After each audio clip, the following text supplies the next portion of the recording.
So you're in grad school, studying for the next test, or just trying to stay awake to finish an experiment, when suddenly your stomach starts to growl. Maybe you've missed a meal, maybe you've just decided to eat lightly today like a Cliff Power Bar, and you thought it was fine. We've all been there. Cooking is definitely something that's annoyed me in the past, and it's something that can take a lot of time, especially if you have to do it every single day. Luckily, I've thought of 3 meals that I can share with you that you can meal prep to get started and get ready for your week. So let's go to the kitchen. Let's begin with the rice. So rice is super easy to make, but the biggest turnoff for some people is making it raw and having it be too starchy or maybe even burning it. So let's start off by heating a pan of boiling water.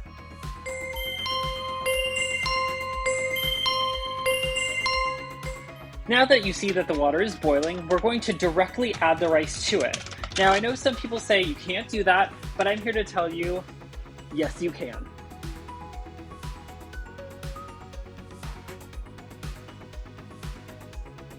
And now we're gonna leave that for about 5 minutes. Make sure to stir every now and then so you can get that white starch to come out and really spread out. Now, while this is going, we're also gonna start on the veggie side. So I'm going to use green beans for this time, but you can also use fresh mushrooms or other veggies that you like. So for this, I'm using the whole green beans that I got from Target, and I'm gonna cook it in this pot here.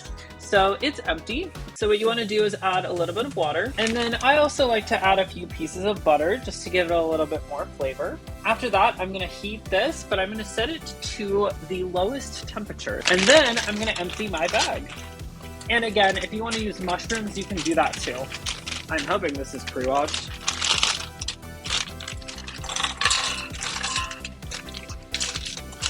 And let's give our rice a little bit more of a stir. We're gonna cover these beans, and you will cover your mushrooms too if you're doing that. And again, we're just keeping it on low for now. Let's stir one more time, and I think it's been almost 5 minutes. Let's give these a quick stir as well. Now for this portion, this will last me about 3 days, but you can definitely upscale for the amount that you need for that week. All right, so I'm gonna say the rice is done. Go ahead and turn off the heater, and we're gonna dump and wash this rice.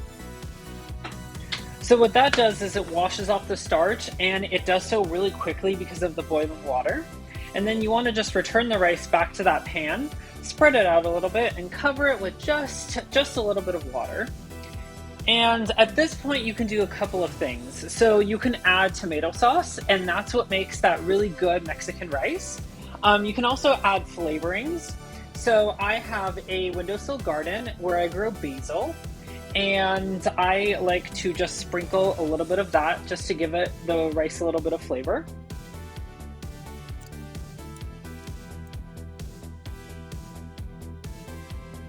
And then at this point, what you want to do is you want to cover it up, and I'm actually going to trade this lid for this lid. And I'm gonna turn this up a little bit higher. Now we're gonna turn the rice up, but we're gonna do it at a lower temperature than before. So we don't want it to boil, we just kind of want it to cook for a little bit. Make sure to mix the rice as well while it's still getting warm. And make sure to mix the beans as well. So for the main course, I'm gonna be making chicken. And one thing you often hear is you have to wait for the chicken to thaw. You can't start cooking it frozen. But here, that's not necessary. I actually find that the frozen stuff is much better because as it melts, it releases the water. And when you're on a time crunch, that's great. So the first thing that I like to do is cut the chicken into little cubes like this. And then we're gonna put them in a well-oiled pot. For this, I'm gonna be setting the temperature low. And then I'll be adding butter instead of other oils. But you can use olive oil if you'd like. Now I'm going to turn the heat up on the rice just a little bit, and I just want it to cook a little bit faster here. That smells good. And we're going to mix the beans as well. All right, we have the butter melting. And again, you can just use the same little spoon or fork or whatever to mix everything. It's all going in the same place. All right, now that the butter's melted, I'm just going to directly add the chicken into it. And you can cut the pieces depending on whether or not you want them a little bit bigger like I have them, or you can make them smaller. The other thing that's great about this is you don't have to spend time actually cutting your chicken or making sure that it's evenly marinated later on. And you can use different spoons if you'd like. I know some people don't like raw meat touching anything else, so that's totally fine.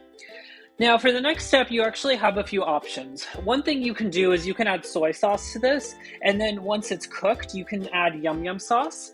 I'm going to be using a glaze, so I like honey barbecue sauce, and I also bought this at Target, but you can use other different sauces as well.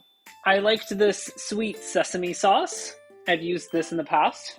I've used the Korean barbecue stir fry, that was good. And I've also seen Kroger come out with a lot of different sauces that I've liked as well. All right, so at this point, when the rice is boiling over, we're gonna pick this up and we're gonna let it cook until it's a little bit drier. Let's add the sauce over the chicken. So we're gonna add about to taste. And you can see I use maybe a third to a half of the bottle. I really like to have it tasting like more than just chicken, if you know what I mean. Let's go ahead and mix this. And we're gonna mix this as well.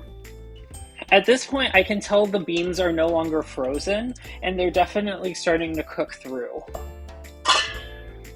Now for the chicken, I do want to mix this as well, and I am gonna get a different spoon just because of that sauce. So go ahead and mix it and try to just get it as thoroughly mixed as possible. And don't worry about it so much at this point. Just kind of mix it as best as you can. And it's okay if it's a little bit goopy on the bottom. You kind of want that just to make sure that it doesn't stick to the bottom and get burned. So here's what that looks like. And we're gonna go ahead and cover this now while this is cooking with no lid. Now at this point, I can tell the rice is tasting pretty good. I've tried it a couple times. There's still a little bit more water, so we're just gonna go ahead and drain whatever is left. And we're gonna go ahead and move this down. All right, now as for storage, what I like to do is put everything in these Pyrex containers. You can definitely use plastic, but what's great about the glass is that you can directly put in the hot rice and you don't need to worry about melting the plastic. And you'll get pretty used to adding how much rice is exactly perfect.